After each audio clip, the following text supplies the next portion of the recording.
Bonjour à tous et bienvenue en Mayenne. Aujourd'hui, on va découvrir ensemble le groupe Isor, coup de cœur du jury des trophées bâtisseurs responsables de la Fédération française du bâtiment. Et j'ai rendez-vous avec Loïc Stefanelli, le directeur général du groupe. Félicitations Loïc pour ce prix, vous êtes le coup de cœur du jury. Merci et bienvenue en Mayenne tout d'abord, au Voilà, siège d'Isor. Ce prix nous fait extrêmement plaisir puisqu'il récompense nos actions et nos engagements depuis plusieurs années. Le groupe Isor, acronyme de Isolation Réhabilitation, existe depuis plus de 30 ans. Nous sommes spécialistes dans l'isolation par l'extérieur. Nos cœurs de métier sont le bardage et l'embumement sur l'isolant, mais nous avons aussi des activités complémentaires, d'étanchéité et de pose de menuiserie extérieure. Cette démarche RSE, elle est née à quel moment? Est-ce qu'il y a eu un élément un peu déclencheur? Alors, la démarche RSE et la préservation de l'environnement est dans nos têtes depuis de nombreuses années. Concrétisée en 2007 par la construction du siège, puisque nous avons un siège à énergie positive, donc qui était le premier bâtiment à énergie positive des Pays de Loire, en Mayenne. Vous avez développé aussi un projet d'entreprise que vous avez développé ces dernières années, qui arrive bientôt à son terme. Alors, c'est le deuxième projet d'entreprise que nous avons réalisé, 2020-2025. Et celui-ci était basé vraiment sur l'environnement, l'excellence et l'équilibre.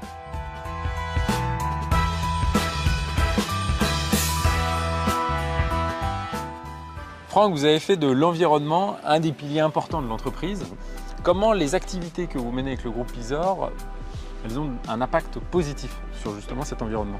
Il y a encore quelques années, quand on parlait d'environnement dans le bâtiment, on parlait simplement du tri de déchets. Et c'est vrai que maintenant, on va beaucoup plus loin, notamment avec le calcul de l'empreinte carbone. L'empreinte carbone de la phase construction, mais surtout de la partie dépenses des consommations d'énergie. Et donc c'est vrai que maintenant, grâce à l'isolation par l'extérieur, les bâtiments vont réduire leur empreinte carbone par la baisse de cette énergie. On parle de 40 à 50%. Alors nous, on a fait nos bilans carbone en interne et on se rend compte que 90% de notre activité, notre empreinte carbone est liée à nos achats. D'accord. Donc c'est une très grosse part, il faut qu'on arrive à la faire baisser. Donc on a travaillé avec nos fournisseurs, on les a challengés par des questionnaires RSE et en particulier la partie aspect carbone. Et puis on va également sensibiliser nos clients et donc on va leur proposer des devis en euros, des devis en carbone. Et donc ce devis en carbone leur permet, avec des variantes associées qui permettent de baisser l'empreinte carbone, de faire les meilleurs choix pour eux, les meilleurs choix de matériaux, les meilleurs choix en termes de matériaux biosourcés par exemple, réemploi de matériaux. On va également donner à des associations pour réduire les déchets. Alors vous êtes lauréat notamment grâce aux actions que vous menez pour préserver la biodiversité. Quelles sont ces actions? Nous en fait on intervient principalement sur des bâtiments existants sur lesquels il y a parfois de la vie et notamment des espèces protégées.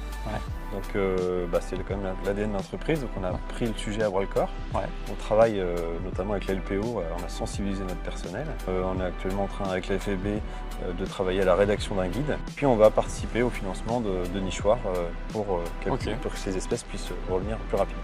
Et pour les équipes chantier, on pense que c'est vraiment important pour elles de sentir que leur entreprise a un impact positif pour l'environnement.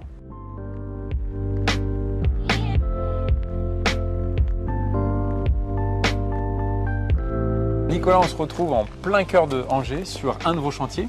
Et puis j'aimerais qu'on revienne ensemble sur votre parcours au sein de l'entreprise.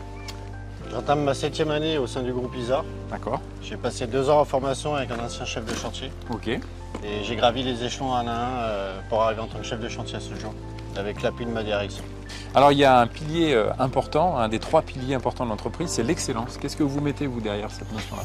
Que les équipes travaillent dans de bonnes conditions, avec des outils performants et adaptés pour nos besoins. Et l'objectif principal reste quand même la fin de chantier, avec le client satisfait et l'objectif 0 réserve.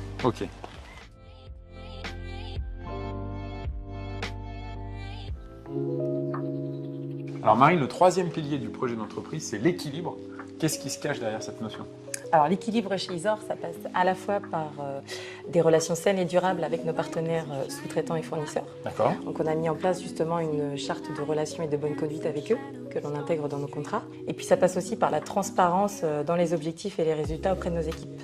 Donc pour ça, on a mis en place un ensemble d'outils de communication qui permettent de maintenir le lien avec les équipes malgré la distanciation géographique. Quand on parle de RSE, souvent on parle de QVT.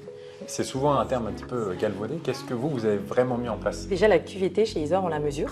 Donc, tous les ans, on adresse un questionnaire QVT à nos collaborateurs et ils doivent noter une quinzaine de thématiques en relation avec l'entreprise, avec l'ambiance au travail, le management ou les moyens mis en place.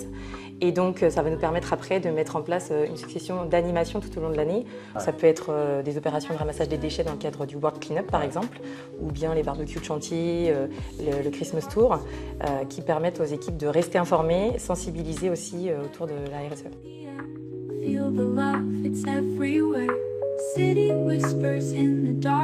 Loïc, à travers la rencontre de Franck, de Nicolas, de Marine, j'ai pu mieux me rendre compte du projet que vous avez mené avec votre entreprise et comment le groupe Isor se projette sur l'avenir désormais. Aujourd'hui, le groupe Isor travaille sur son projet d'entreprise 2025-2030. Donc la RSE sera automatiquement au centre de ce projet. En numéro 1, on aura toujours l'accompagnement de nos collaborateurs dans leur évolution. C'est la force vive de l'entreprise. Une part importante, bien sûr, sur la préservation de l'environnement et de favoriser la biodiversité. Et enfin, être ambassadeur auprès de nos partenaires, clients, architectes, dans la démarche RSE. Bonne continuation pour la suite. J'ai pris beaucoup de plaisir à rencontrer vos équipes. Merci Alex de votre venue, et puis à très bientôt.